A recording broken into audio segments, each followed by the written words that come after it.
Arbitražni sporazum je za Slovenijo enkratna priložnost in velik dosežek. Zakaj?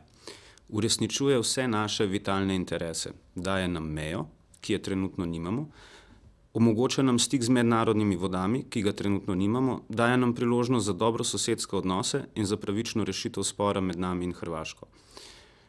Konflikt obstaja že 20 let.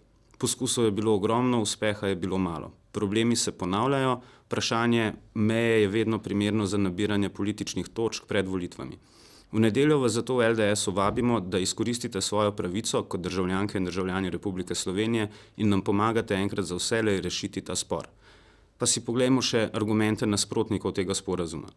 Pravijo, da nam sporazum ne prinaša stika, da nam prinaša zgolj služnost, da lahko ogromno izgubimo in da enostranska izjava, ki jo je podala Hrvaška, v resnici ni enostranska izjava, ampak je skupna izjava. Pa si poglejmo te argumente enega za drugim.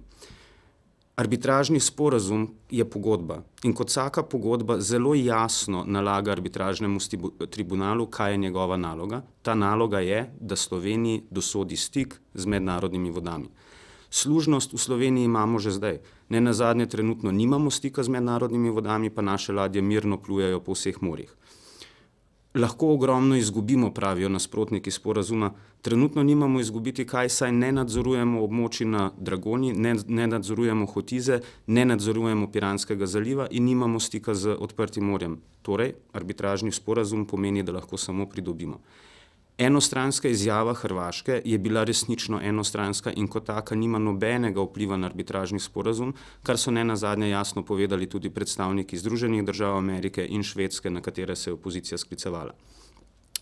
Ostanejo nam torej argumenti za. In kaj so ti argumenti? Arbitražni sporazum nam prinaša stik z odprtimi vodami, kar je vedno bil interes Slovenije, prinaša nam mir, prinaša konec problemov in prinaša dobre odnose s Hrvaško, česar mislim, da si v Sloveniji vsi želimo. Zato v nedeljo glasujte za.